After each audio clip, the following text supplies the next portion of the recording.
you're a news addict. I know, right? Yeah. You lock yourself into the news constantly. So it's good to see that you get some wrestling time in there. There's been plenty in the there's been plenty in the news. I just want to say up front. Now I'm a lifelong Cowboys fan, so this story crossed my phone this morning. They have a partnership with a coffee company, right? Which is apparently a pro-gun coffee company. They put in their ads. There you go. Yeah. I guess some of the verbiage in the ads could be seen as a little tone deaf today. I think it's so. I want to get the exact. I'll get the exact quote of what the ad said. But did you see this? No, but I know for a fact that I mean, I don't know if they still do, but I used to listen to Dana. I think her name's Dana Bausch. Is that her name? Bash, yeah, Dana Bash. I used to listen to her all the time on the way to the gym. 'Cause she was a Republican and she's a gun, she's a big Second Amendment girl, but she was cool. I mean, she was, she was kind of a centralist. Like she was an actual Republican. And she would call bullshit on bullshit. So I'd listen to her, and then after her would be Hannity, and it would be like all of a sudden it was like, like the acid kicked in.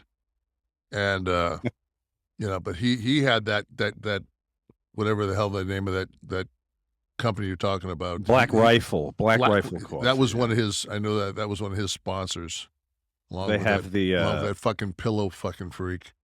oh, that guy. Yeah, they have the AK-47 espresso blend, the murdered out coffee roast, and the silencer smooth coffee roast. Yeah. So Let me kick in your fucking door with fucking it's just like that's so uh, I I'm a huge gun guy. I know you Um, are. but when it comes down to it, like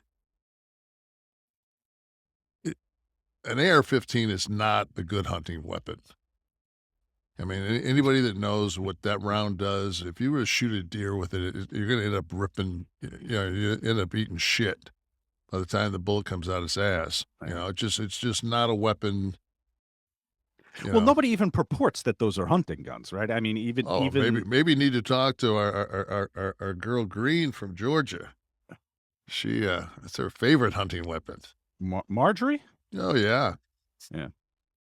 Well, listen, How much stupid can you put in a human being? it's become this left right issue, but it's really a common sense issue, and the Constitution is a document that has been amended and can continue to be amended. And when you talk about the wisdom of the founding fathers, they knew things were going to change. They probably suspected, as they wrote the Second Amendment, that that a single load musket was probably not always going to be the norm.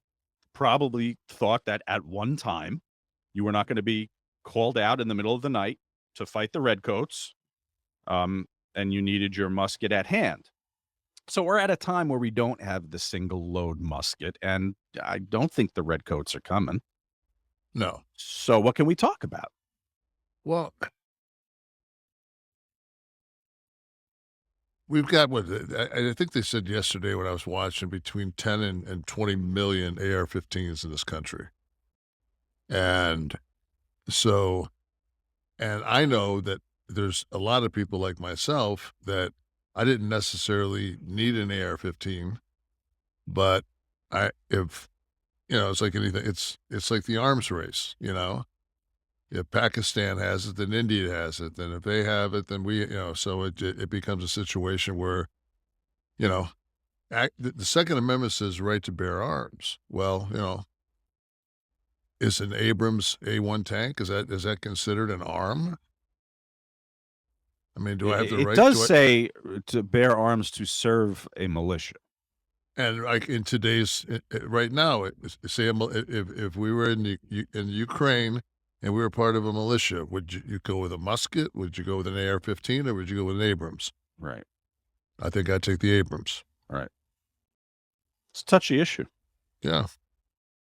I know you're currently building a tunnel there. You're in Florida. You're building a tunnel so 10-year-olds can get out to get abortions, I know. You can Yeah, because I think that, that's one thing is, just take the woman and take her body and just she has no say so on what happens to her body. And, you know, I think, if I had to sum it up, it's real simple. If you don't believe in abortion, don't have one, you know?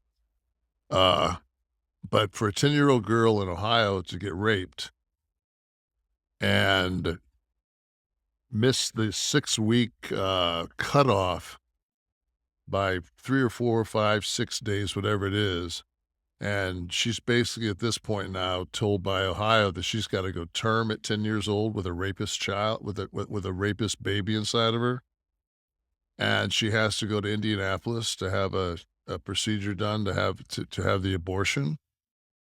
Like, fucking really? It's where we are now, man. I mean, when are we gonna fucking I mean, when are we gonna put women in burqas around this motherfucker? We're in an interesting time.